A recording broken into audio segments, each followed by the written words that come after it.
good morning, Good afternoon, and good evening. Hi, I'm Wiz. Yo, I'm Ace, And welcome to Builders of Nation on Fire or Bonfire. At sa gabing ito, wina-welcome natin ang ating mga pastors, ang ating mga primary leaders, disciples, at kung invites ka dito, welcome sa Bonfire Night. At wini-welcome din po namin ang mga OFW na nanonood sa iba't ibang bansa. Sa pag-umpisa po ng ating Bonfire Night, panoorin muna natin ang Bonfire Things to Remember.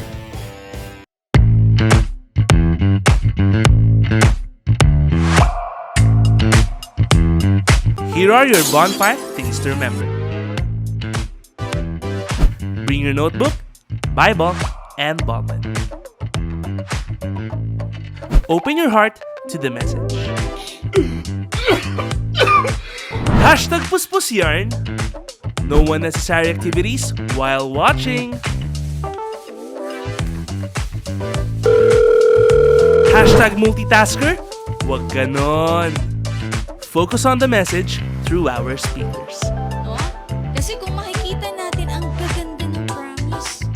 Ang gaganda ng Hashtag promise. focus ka lang. Invite and tag your friends. Be a blessing.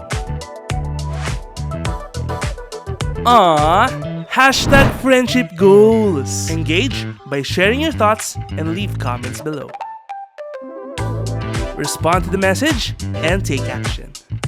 Oh, huwag kalimutan mga ka-bonfire ha. Paalam!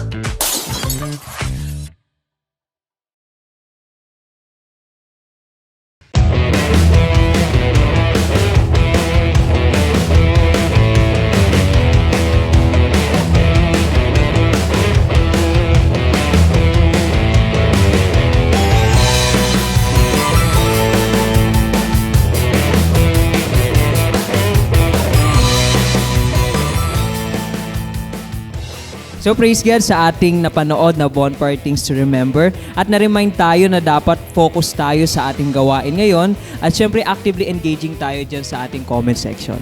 Amen to that. At bago po tayo makinig na mensahe na ihahatid sa atin ng ating bonfire speaker, iniimbitahan ko po muna ang bawat isa na sama-sama tayo umawit ng papuri sa ating Panginoon na ihahatid sa atin ng CGS Philippines Worship Team.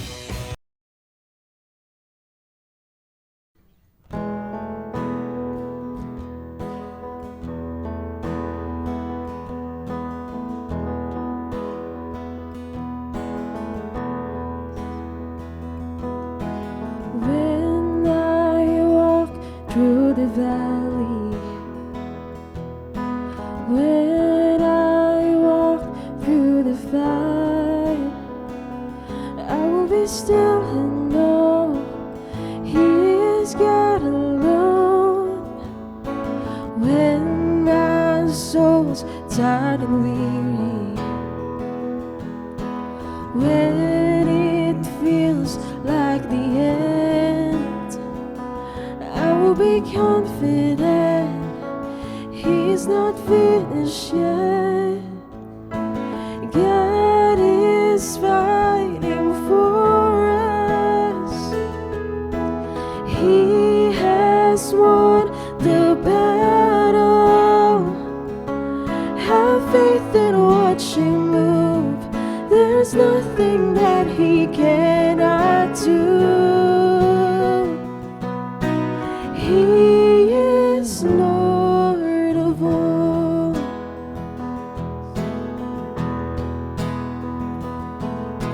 Where, oh, death is a triumph. Where, oh, death is a sting. Praise to Christ the King, who holds the victory. God is fighting for us. He has won the battle. Have faith and watch Him move. There's nothing that He cannot do. He is Lord. God is fighting for us. He has won the battle. Have faith watch Him move. There's nothing that He cannot do. He is Lord of all.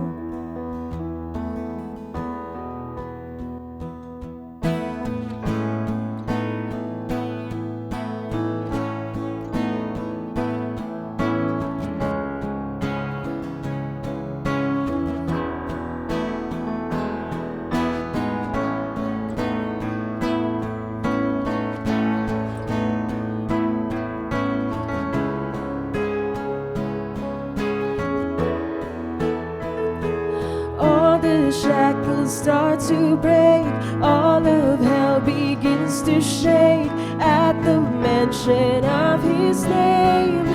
Jesus, it is finished, it is done. Every battle has been won. Praise the one who's overcome. Jesus, all the shackles start to break, all of hell begins to shake at the mention of His name. Jesus, it is finished, it is done. Every battle has been won. Praise the one who's overcome. Jesus, Jesus, Jesus, God is fighting for us. He has won the battle. Have faith and watch Him move. There's nothing that He cannot do. He is Lord. God is fighting for us. He has won the battle. Have faith and watch Him move. Almighty and all powerful.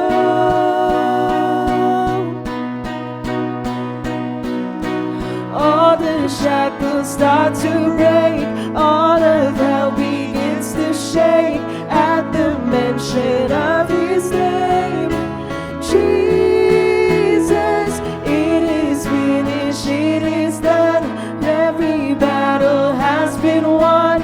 Praise the one who's overcome. Jesus, Jesus, Jesus.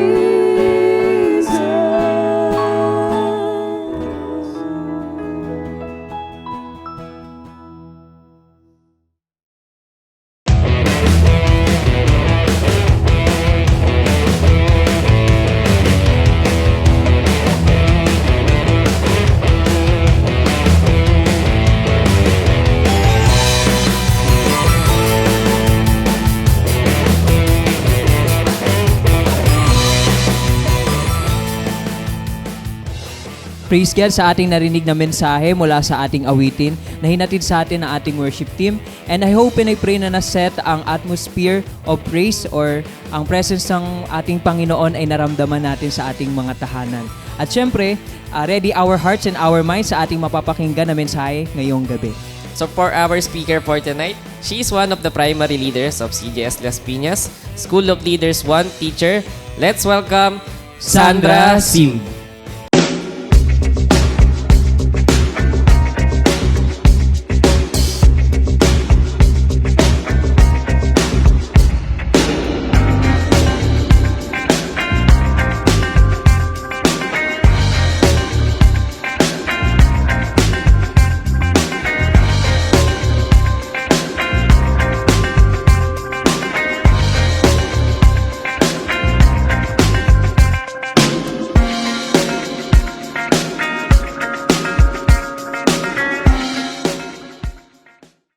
Praise God! So magandang gabi po sa ating lahat, especially sa ating Panginoon Kristo na siyang hingiin natin yung gabay sa gabing ito. And welcome po sa mga Bonfire family natin dyan and of course, gusto kong ibigay yung opportunity sa ating butihing pastor na si Pastor Rami for another chance na makatayo dito upang magbahagi ng salita ng Panginoon sa bawat isa sa atin. And then, of course, welcome po natin lahat ng mga leaders, disciple, attendees, and most especially sa mga bago pa lang, sa mga invites natin, welcome po kayo, and I'm praying na ang bawat message nating maririnig ay maging pagpapala sa bawat isa. Pero syempre, bago po natin buksan ang ating pong gawain sa gabing ito, hingiin natin ang gabay ng ating Panginoon at samahan niyo po ako mga kapatid sa ating opening prayer. Okay, so let us bow our heads mga kapatid and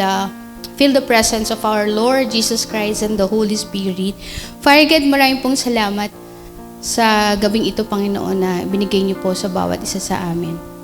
Pinupuri ka namin, pinasasalamatan dahil ikaw ang Diyos na makapangyarihan sa lahat. At we are asking, Lord God, na sa bawat message na amin pong maririnig ay magkaroon to ng application sa buhay namin.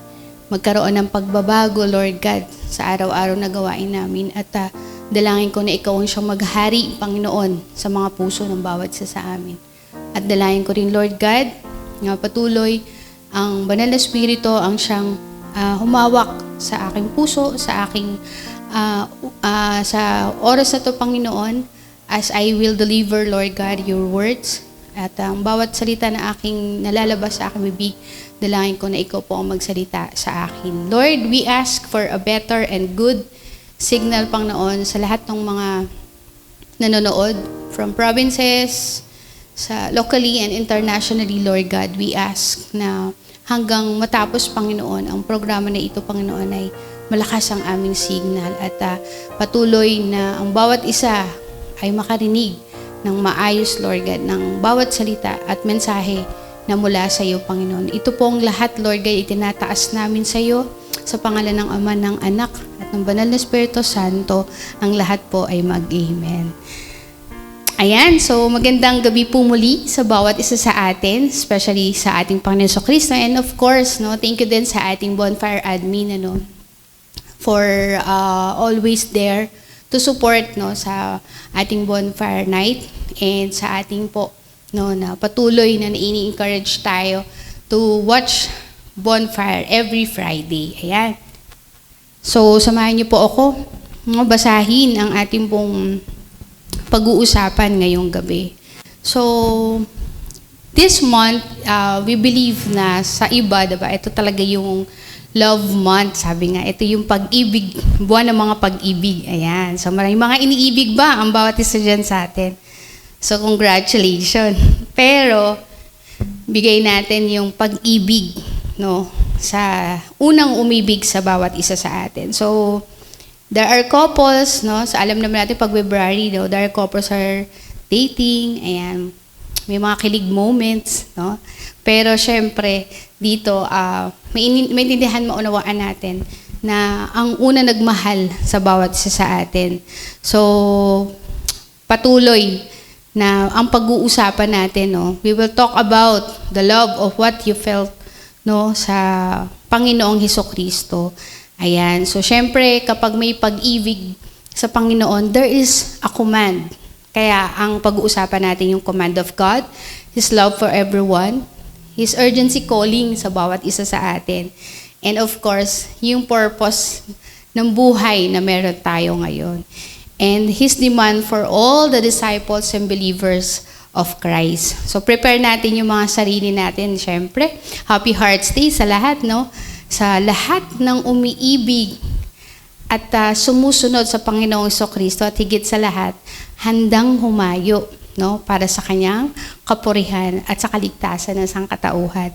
So our topic for today, for tonight, makikita po natin sa Matthew chapter 28, 19 to 20. So, very familiar, So this will be the verse of our Great Commission. Sabi dito, therefore, go and make disciples of all nations, baptizing them in the name of the Father, and of the Son, and of the Holy Spirit, and teaching them to obey everything I have commanded you. And surely I am with you always, no, to the very end of age. Di ba? Ang sarap pakinggan, mga kapatid, no? In this verse, it shows a command from our Lord Jesus Christ. It has a demand from our Creator, tong verse na to. But with a blessing, with His promises, and He gives assurance to His command. So, hindi tayo iwanan ng Panginoon pagpakailanman. Therefore, anong dapat na maging response natin? Sabi niya, go and make disciples. So, ang napili ko pong team dito na binigay ng Lord is, declares the Lord, go. So, etong words na go, malaking impact to dapat sa bawat isa sa atin. Sabi nga, when we say go, it is moving from one place to another. And it also an attempt or trial of something, diba? When we say go. But when God say go, so type niyo po dyan sa comment section natin, go. No, this is our Great Commission, and this will be our spiritual life na dapat makita sa buhay ng bawat isa sa atin. And it really represents obedience to the divine calling na hiningi sa atin ng Lord. So this will be the divine assignment, lalong-lalo na po sa atin ng mga disipulo ng Panginoong Jesucristo. This is our way na dapat we should go and letting go of past burdens, but it as a start to go, to embrace the faith-driven action sa bawat isa sa atin. And let us all begin a journey with courage and having a covenant with our Lord Jesus Christ. So pag sinabing go, it is a forward moving to our journey sa discipleship system. No, it's such a forward moving na let us all leave the old ways that we have, diba? So and let us all renewed by His blood and magkaroon tayo ng faithful life, no? Yes, it's hard sometimes for us to go and win people kasi hindi naman lahat, diba, is magiging responsive. Pero, hindi ito magiging mahirap sa ating mga kapatid, lalo na kapag malinaw ang vision that we have. So, ano nga ba yung sinasabi ng Lord sa atin? That ang paghahayo, no, ay may kalakip na challenges, but with the promises of our Lord Jesus Christ, hindi niya tayo pababayaan. Diba? Ang pangako ng Diyos ay itinutupad niya, no? Ang pangako ng Panginoon ay nangyayari.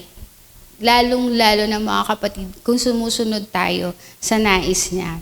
So, when we say go, sabi nga, the best way to go is to know how. So, that will be our point number 1. So, ano nga ba yung dapat natin maintindihan at maunawaan sa paghayo natin, di ba? Kasi sabi nga, go and make disciples, sabi ganyan, of all nation. So, hindi lang to sa kung saan ka lang, di ba? Ang pinapakita sa atin ng Diyos sa paghayo is of all nation. Pero sabi nga, paano nga ba? How? Paano?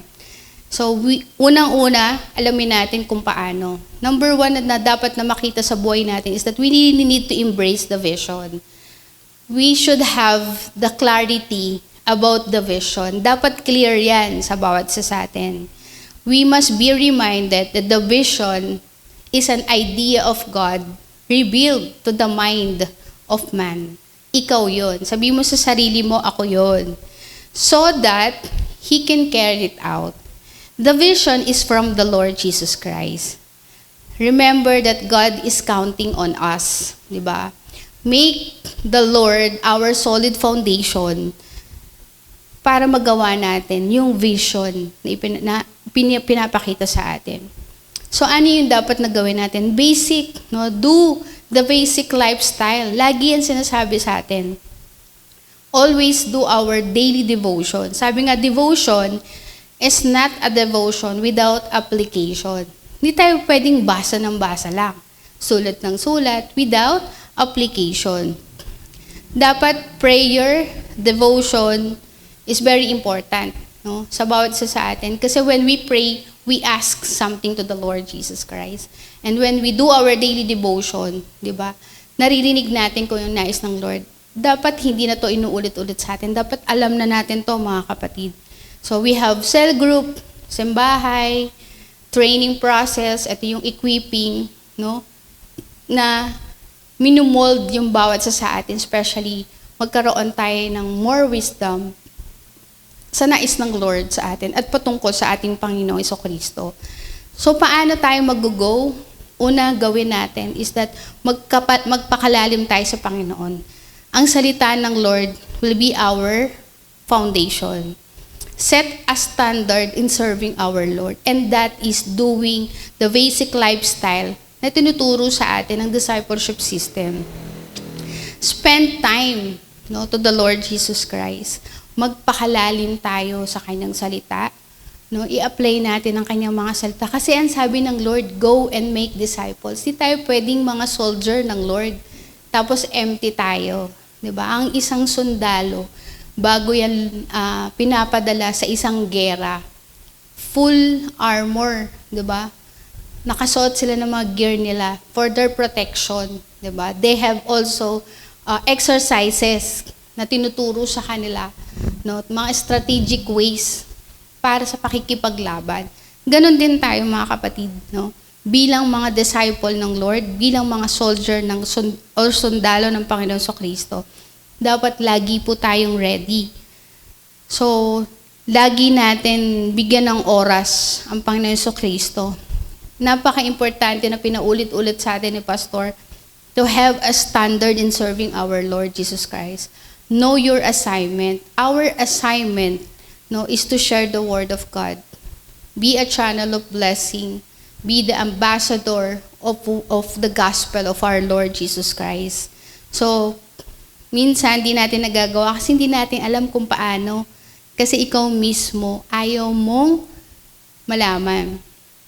And sabi nga, diba, check our heart, mga kapatid. Baka kasi hindi ka sold out sa vision, kaya hindi mo alam kung paano. So we have our mentors, leaders, our teachers, no, our pastors. Dapat tayo mismo, palagi tayong present sa mga conferences, downloading, yan. Ganyan dapat ang tunay na disciple ng Lord. Tayo ay mga sundalo, so hindi tayo sasabak sa isang gera kapag wala tayong mentoring, walang conferences na pinupuntahan. No, it's a demand, mga kapatid, kasi ito yung fireplaces ng bawat isa sa atin. No, dapat ang buhay natin, no, we should know that number one sa buhay ng isang disciple is the Lord Jesus Christ. No, always ask for His wisdom. Sabi nga sa Proverbs chapter 3 verse 5, trust in the Lord with all your heart and lean not on your understanding. Sabi niya, surely makikita ng Lord, no, na makikita natin that the Lord is with us. Sabi nga, di ba, surely I am with you, sabi ng Lord. Gusto mo kasi minsan, yung sarili mo yung naririnig mo. Remember that the Lord is with us. Kaya we should go and make disciples. No? Ito yung the best way na magagawa natin to know how. And that is for us, no, to learn and to apply everything that we learn sa mga trainings natin. At ang pangako ng Panginoon, tinutupad niya yan. Diba? So, number 2 is that when, sabi nga. Diba? Pag sinabing go, paano or how, ngayon, kailan or when. Sabi nga, when Jesus received His divine assignment, anong ginawa ng Panginoon? Hinubad niya ang kanyang pagiging Diyos para ikaw ay maligtas. No? Kumbaga, He sacrificed sa lahat ng pagstay niya dito sa mundo para lang tayo magkaroon ng redemption. No? Remember, alam natin yung nangyayari sa paligid natin. We're in the crucial moments. Kaya we need to say yes. Diba? Huwag ka na mag-procrastinate, kapatid. Kasi hindi ang makakatulong sa vision ng Lord. At hindi tayo makakahayo. No? Kasi tayo mismo, pinipigilan natin yung nais ng Lord, yung vision. Ikaw ang nagiging dahilan kung bakit wala pang nababago. Kasi hanggang ngayon, hindi mo pa alam kung kailan. Diba? Sabi nga sa Matthew chapter 24, verse 42, "Therefore, keep watch, because you do not know on what the day your Lord will come." So, kailan pa? This is an urgent calling for us from the Lord Jesus Christ. Kasi sabi niya, go and make disciples. Diba? Therefore, go and make disciples of all nation, baptizing them in the name of the Father and the Son and the Holy Spirit, and teaching them to obey everything. Diba? So, sino ang maghahatid ng mabuting balita kung hindi tayo kikilos? Kung ikaw mismo nagpo-procrastinate ka pa, ano ang inaantay mo? Now is your time to rise. Diba? So, alam natin na lantaran na yung corruption sa bansa natin. Hindi lang dito sa bansa natin, diba? Buong mundo yan. Pero sabi nga, diba, lahat ng corruption is mawawala, hindi sa leadership na ilalagay natin. Mawawala ang corruption kapag lahat ng tao nakakilala sa Panginoong Jesucristo. Ang magiging principles of their life is the Word of God. No? Pero wala ka pa rin ginagawa. Ayan. So, dapat tayo mismo, we have the urgency to do the vision of the Lord Jesus Christ, di ba? Now is the time to win people for Christ. No? Kaya lagay mo dyan sa chat box, ngayon na. Okay? So, dapat we should not be lazy. Huwag ka nang pa-relax. Sabi mo kasi, first quarter pa lang, di ba? Parang, hindi ka pa hindi mo pa na yung, 2026 na pala, parang hindi pa nagsisink in sa mind mo. Kailan, diba? Start na nating i-win yung ating pamilya, yung ating katrabaho, kaibigan. Ngayon, nag-start na yung ating Plan 40. Dapat maging excited tayo sa mga taong ipagkakatiwala ng Panginoon. Pray for those people na gusto natin makita na mabago din ang kanilang buhay. 'Di ba? Minsan kasi mas pinofocus natin, February na, 'di ba? So February excited ka na kasi iniisip mo sino magbibigay ng flower sa iyo or sino bibigyan mo ng flower sa mga kalalakihan, 'di ba? Remember, hindi yan ang purpose natin sa mundong ito. Huwag tayong maki-flow sa ino-offer ng mundo. Focus lang, no? Kung ano yung pinapagawa sa atin ng Panginoon. Sabi nga, move like a disciple, act as a leader, be a radical leader. No? Huwag tayong mag-accept ng mga excuses sa mga disciples natin. Dapat kumikilos na tayo to reach our goal, 'di ba? To accomplish nung nais ng Lord sa bawat isa sa atin. Marami tayong ways, mga kapatid. Ask for God wisdom and knowledge, no? Sabi nga, 'di ba, sa mga previous messages natin, 'di ba, kung kayo ay talagang nanonood ng bonfire, 'di ba? Restart, reboot, press on, 'di ba? Renew and magkaroon tayo ng revival. Be a faithful servant. Kung titignan natin, punong-puno na tayo ng training, ng mga messages from bonfire. Kulang na lang yung pagkilos mo. Kaya sabihin mo sa chat box, galaw-galaw. Diba? So, be a faithful servant, mga kapatid. Ang dami mo ng knowledge. Ang dami na nating na-receive na wisdom sa mga trainings and process natin. Nag-stuck na lang yan. Stuck knowledge na lang. So, wag natin gawin yung mga ginawa pa natin before. Kaya naging dahilan ng kapabayaan ng bawat isa sa atin. So, wag na natin ulitin, no? Yung mali na ginawa natin last year, na tayo naging dahilan kung bakit na-delay yung vision, yung discipleship, diba? So, lagi natin isipin that we became victorious sa fast trials mo. Favor ng Lord yan, mga kapatid. And if you want breakthrough, win people. No? If you want breakthrough, now is the time to share the Word of God. This is the right time, no, to go and make disciples, mga kapatid. Apply na natin lahat yung mga sinasabi sa atin ng mga leaders natin. Do not give up kapag may umalis, kapag nag-disagree o na-disalign sa discipleship, no? Sa vision na meron tayo.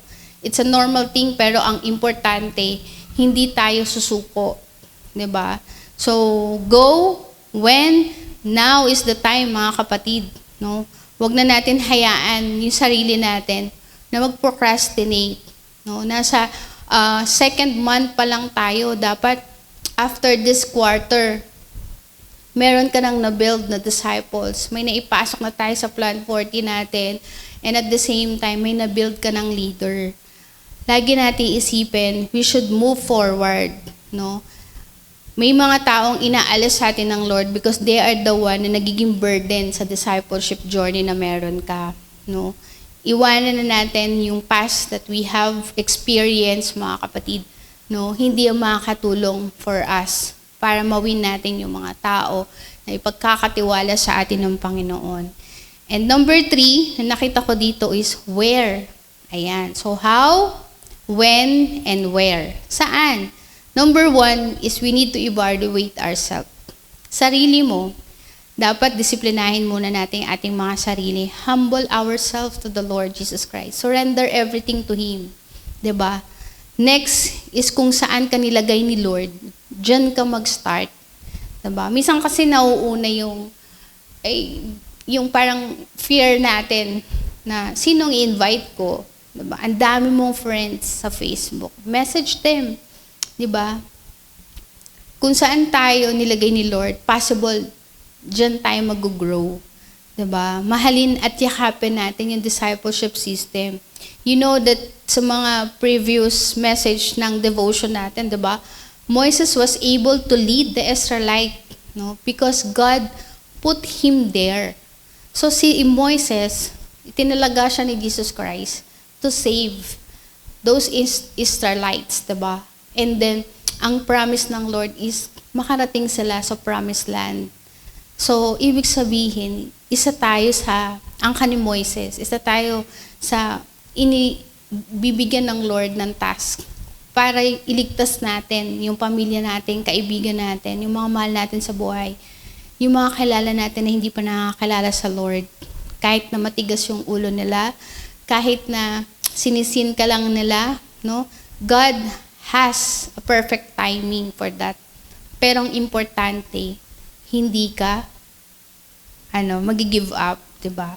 Sabi nga kahit na matigas ang ulo din ng mga disciple natin o cell group members natin, kahit that they have all the complaints and excuses, no, you must stay because God is with you.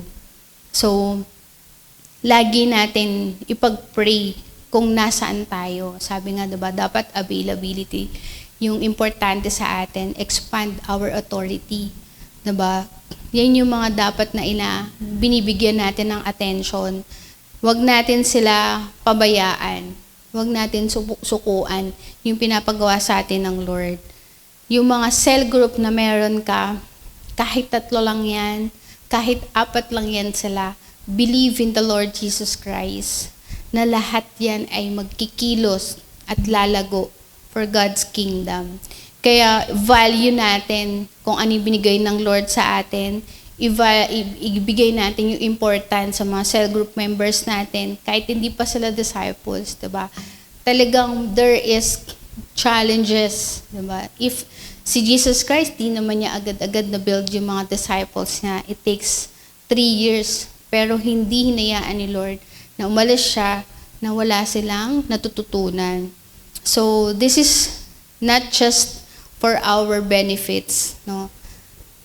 Ang magbe-benefit talaga nito is yung mga taong pinagkatiwala sa atin ng Panginoon. Sabi nga, kaya ka nandito, kaya mo naririnig tong mensahe na to, because God wants you to do something for Him. So, go where God send you. Dun ka lalago. Ayan. So, sabi nga sa Matthew chapter 6, verse 21, for where your treasure is, there your heart will be also. At ang pangako ng Panginoon, He will be with us always. Diba? Ang sarap ng promise ng Lord. kahit saan ka makarating, kasama mo ang Lord. 'Di ba?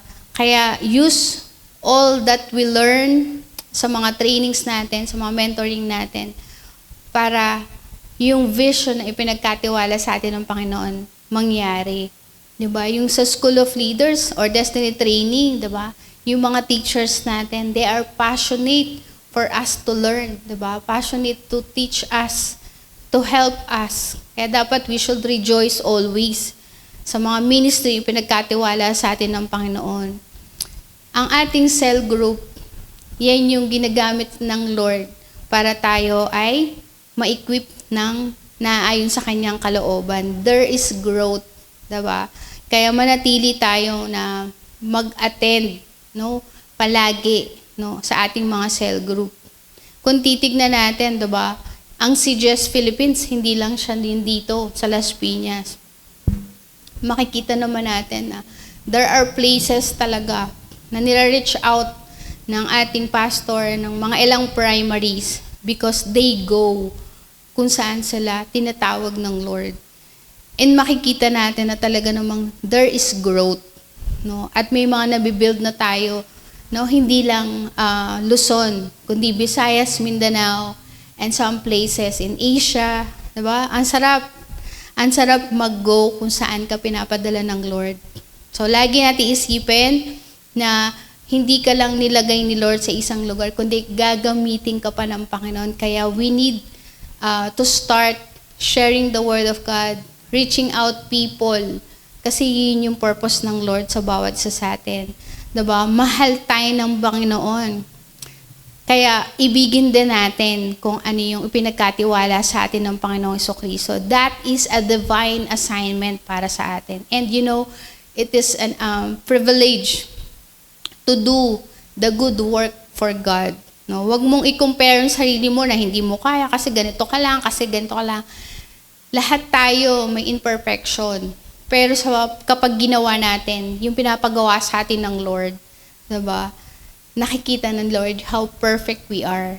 You are created according sa uniqueness ng bawat isa sa atin. At yan yung pagmamahal ng Lord sa atin. Kaya we should accept who you are, change and be transformed by His Word para magawa natin yung pinapagawa sa atin ng Panginoon. Saan man tayo dalhin ng Panginoon sa discipleship journey na meron tayo, palagi natin acknowledge ang Panginoon.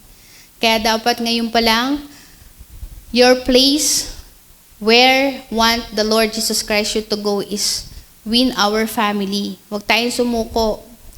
In His perfect time, just keep on praying mga kapatid. Be a good model. You are a survivor, no, sa anumang pagsubok na meron tayo. Diba? Lagi nating iisipin that our place is given ng Lord sa atin.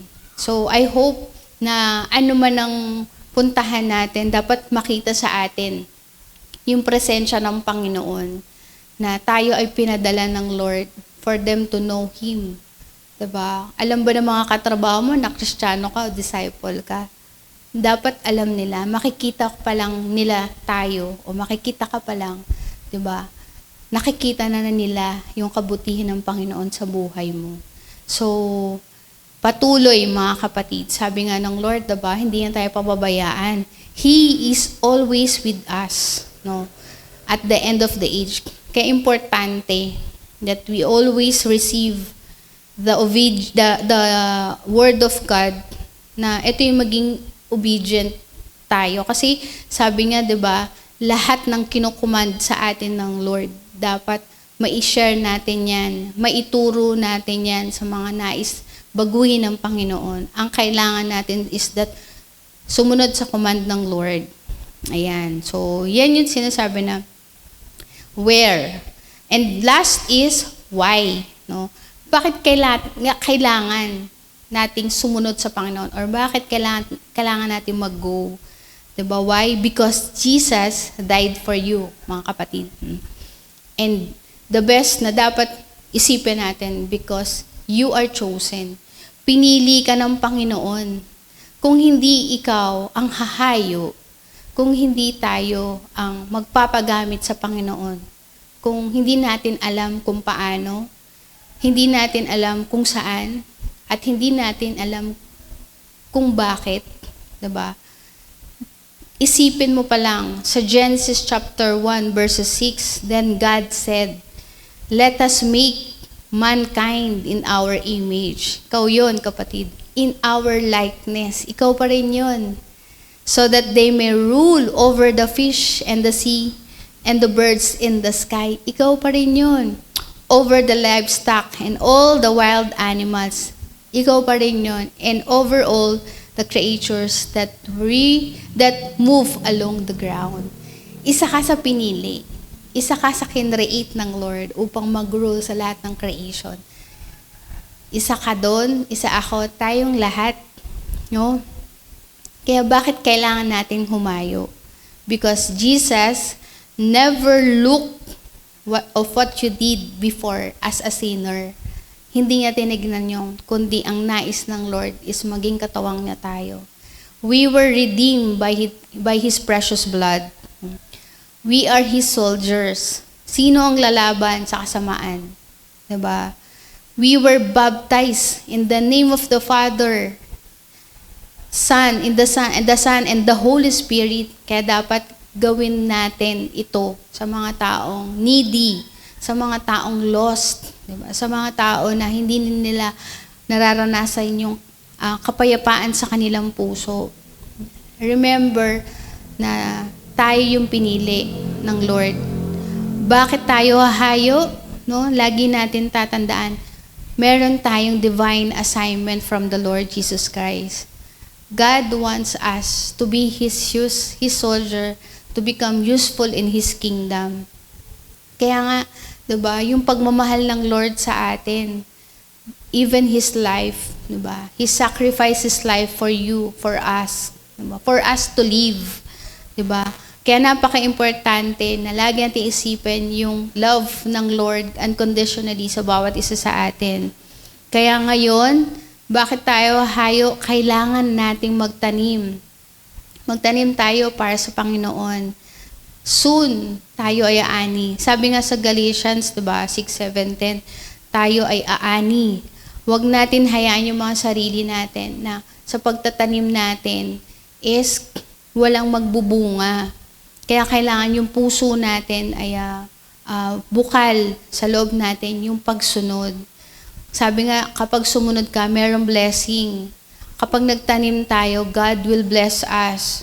Huwag matakot sa promise ng Lord sa atin. He will be with us always. No? There is protection kapag tayo ay nakilos para sa Panginoong Jesucristo. Ihanda natin ang ating mga sarili. Lahat ng bagay na maranasan natin in serving our Lord, lahat ng mga criticism, condemnation, diba, from people, lahat yan ma-overcome natin kasi kasama natin ng Lord. At yun yung pangako niya sa atin, diba? Sa mga pagsubok, mapapagtagumpayan natin yan lahat. At gagamitin ng Panginoon lahat ng trials natin for His glory and honor. Diba? Sabi nga sa John 14:15, "If you love me, keep my commands." And His commands is for us to go. Make disciples. Dahil ang pangako ng Panginoon sa atin, He will be with us. Sabi niya, and surely, diba, I am with you always to the very end of the age. So anong kinakatakot natin mga kapatid? So napaka-importante na maintindihan at maunawaan natin na ang declaration ng Lord sa atin is to go. Hindi para umalis sa Kanya, hindi para umalis sa discipleship system, kundi humayo tayo. Go and make disciples. Dahil yan yung Great Commission na nais ng Lord na maintindihan at maunawaan natin sa vision na ipinagkatiwala niya sa atin, mga kapatid. Kaya sa gabing ito, ang nais ng Lord sa'yo is magamit ka niya sa kanyang kingdom, sa kanyang ubasan. Sabi nga dito sa ating conclusion sa 1 John chapter 2 verse 5, "But if anyone obeys His word, the love of God is truly made complete in them." Imagine kapag pala tayo sumunod, no, sa ating Panginoon Jesucristo, ang pagmamahal ng Panginoon sa bawat isa sa atin is talagang nangyayari. And this is how we know that we are in Him. So tayo naka-align, mga kapatid sa Panginoon, kapag ginagawa natin yung command niya. So lagi natin isipin to have a covenant with the Lord Jesus Christ. And ang sabi dito, the Lord has commanded us to go, to make disciples of all nations, to win the lost, and to lead people to Christ. He has also promised to be with us wherever we go, to comfort us and to guide us when we make Him our foundations. We will fulfill the vision He has entrusted to us, all for His glory and honor. So I hope and I pray na ang mensahe ng Panginoon sa bawat sa atin magsilbi itong aral at kumilos tayo, mga kapatid, no? There is always an urgency of calling sa Panginoon na tayo ang gagamitan niya. So kung hindi ikaw, sino? Diba? Always ask yourself.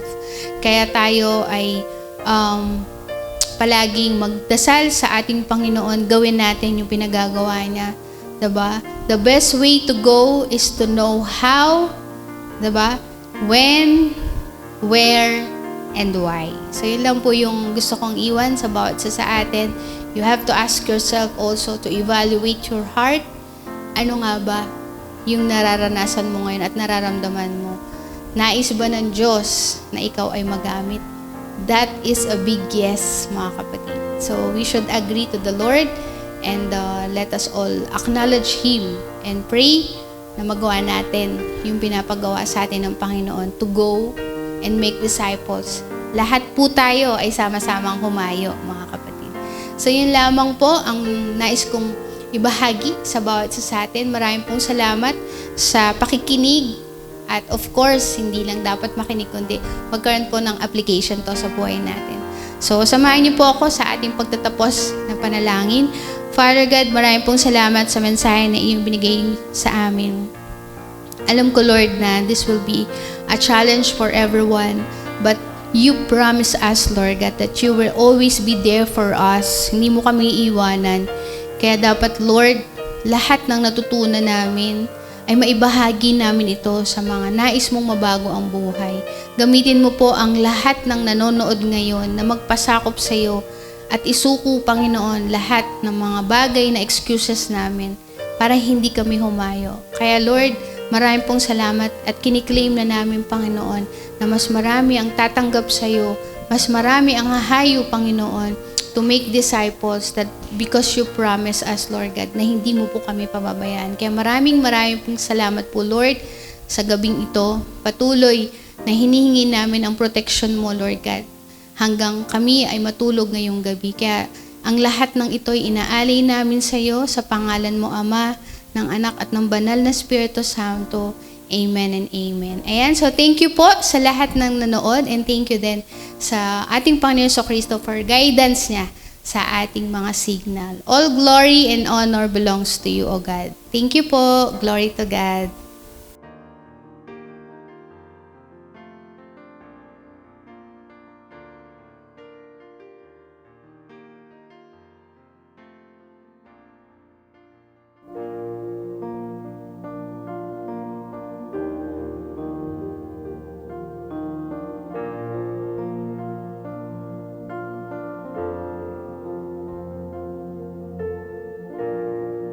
Amazing love that welcomes me, the kindness of mercy that bought with blood wholeheartedly my soul undeserving. God, you're so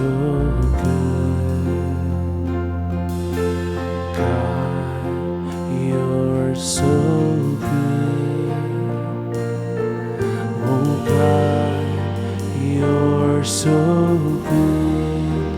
You're so good to me.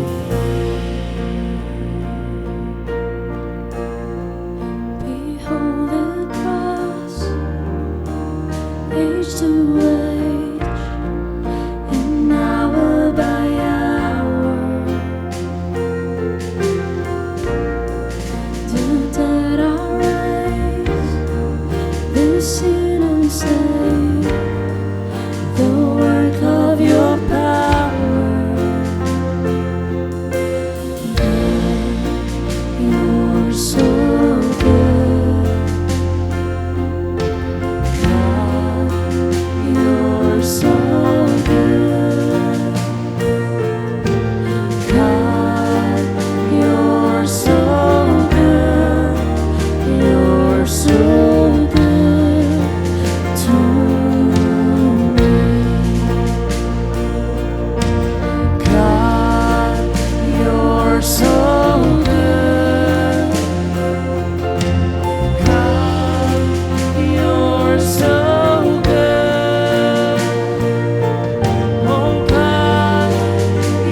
fought for me.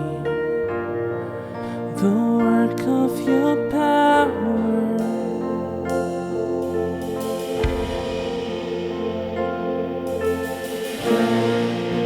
You're so good. God, you're so good. God, you're so good. You're so good to me. Oh, sing it out. God, you're so good. God, you're so good. God, you're so good. You're so good to me. God, you're so good. God, you're so good.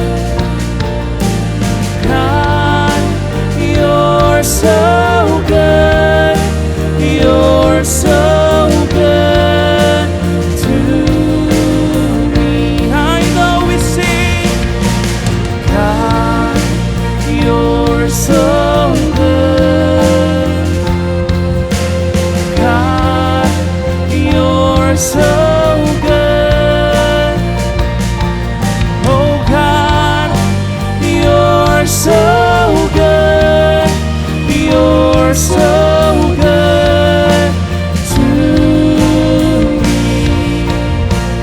I am blessed, I am called, I am healed, I am whole, I am saved in Jesus' name. Highly favored, anointed, filled with your power, for the glory of Jesus' name.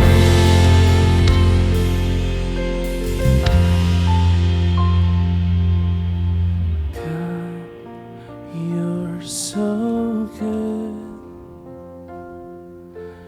God, you're so good.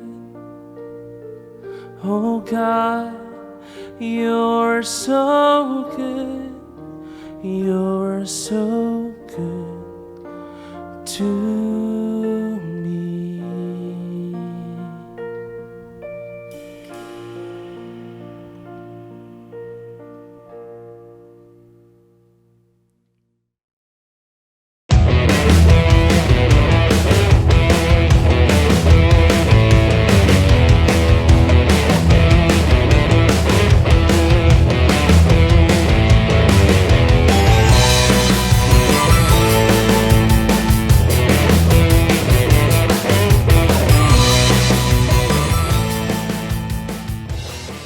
So, praise God and thank you po, Ma'am Sandra, sa mensahe na ibinahagi mo sa bawat isa ngayong gabi. At kung marami po tayong natutunan, i-share po natin ang ating mga takeaway lines on our social media platforms using these hashtags.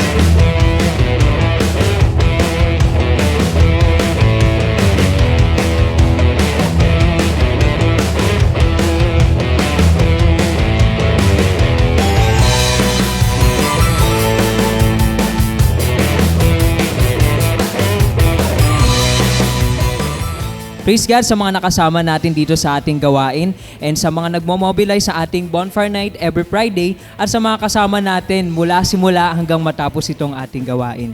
And continually, we encourage everyone na wala pang mga cell group, mga invites or kung walk-in ka dito, maaari kang mag-reply sa mga comments dyan sa ating comment section ng mga leaders natin. At sila ay willingly and talagang mga approachable yan kaya tayo ay mag-chat or kaya mag-reply lang sa kanilang comment at maging part ng ating online community which is ang ating cell group. So continually, we encourage everyone na suportahan ang ating mga social media platforms. Nandiyan ang ating Facebook, CJS Philippines Facebook page, ang ating CJS Philippines Bonfire Facebook page, ang ating TikTok, YouTube, and Instagram. So, amen to that. At this coming Sunday, meron po tayong online simbahay. Kaya Sabado pa lang, ihanda na po natin ang ating mga sarili na i-invite ang ating mga friends, family, at mga kakilala natin upang makinig ng mensahe na ibabahagi sa atin ng butihing pastor, Pastor Rami Henares Jr. So, Thank you and God bless!